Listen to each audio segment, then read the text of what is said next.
Making your own home brew and wine is fun and economical, and the Grain Hopper, located in Rio Rancho, is your source for home brewing and winemaking supplies. And I'm pleased to say owner Tim Haverman is back in our Builder Source kitchen. Hi there. Thank you for having me back. Oh, it is our pleasure. This is a fun thing, especially with Super Bowl weekend coming up. I mean, this is ideal. So before we get into the details and the process, tell us a little more about the Grain Hopper.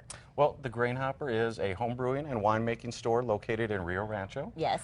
We opened last year, and we carry everything you need to make beer, wine, and we've now added mead, cider, and sake. Oh, I love sake. So we got everything you need to start making that at home. That is fun. And today actually let's focus on the home brewing, because I think this is something a lot of people want to learn about. So what are the ingredients and what is the equipment that we actually need to even get started?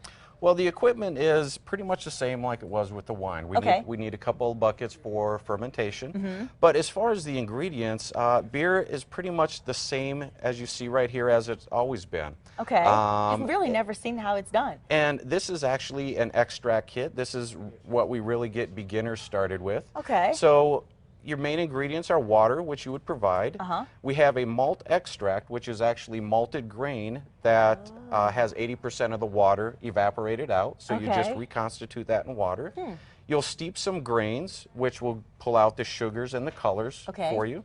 And then, of course, you add your hops to really add that flavor and aroma that everyone likes. Right. Okay. So then in this kind of a kit, would all the tools that we need be supplied, or do we need anything extra? Everything comes right in here. You would add your water at home, and then you will have to select a type of yeast that you want to use. And there's it's not the old bread yeast that you get from the grocery store anymore. There's specific yeast made for brewing. And it's depending on the style. You get to select the yeast strains now. So that's amazing. It's pretty exciting. I mean, there's probably just so many different options of how you can do things, but at the end of the day, it's pretty simple. It's pretty straightforward, and you can pretty much do this within about 2 hours in your kitchen if you want to. Well, and I also mentioned that it's economical. How much does a typical kit cost?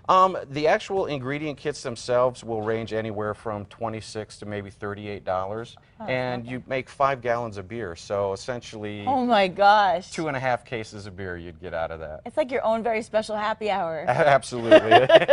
Well, we actually have a video of the process, so let's take a look at that, because I want people to really see how it's done in the actual making of it.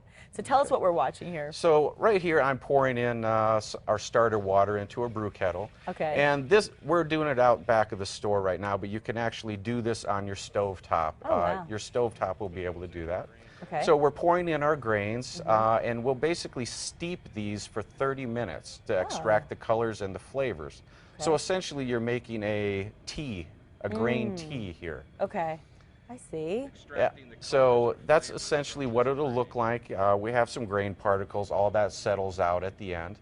But you can see all the colors that will come out of that, and that's really how your different brewers get the different flavors. Oh my gosh. And here we're just pouring in the extract. This is our base malt and really provides the overall body for the beer. We're boiling and adding our whole leaf hops here. And then we are going to finish the boil. We cool it off, pour it into our fermentation bucket. And then how long do we actually have to wait to taste? Usually from the day that you do the initial boil to the first time you can taste it, you're looking at about 4 weeks. Okay, so 4 weeks. Yep. So and just think ahead. Yep, and of course your bigger beers, you want to let them age a little longer and let the flavors meld together. Well, and I also understand that you do home brewing and winemaking classes, which really give people better insight. What is that all about? Well, we do the beginner classes right now, really get people interested in it. For our home brewing, we actually do the full brew out back so people can see it instead of just trying to read off instructions. That is so cool. Get them off on the right foot. Tim, this is an awesome project. I mean, this is something you can do at home with the whole family as a fun, a fun thing. You just don't let the kids drink it. Absolutely. That's all. They can help, though. Tim, thank you so much. It's a pleasure to have you back here. Thank you very much. And we'll be right back. That's awesome.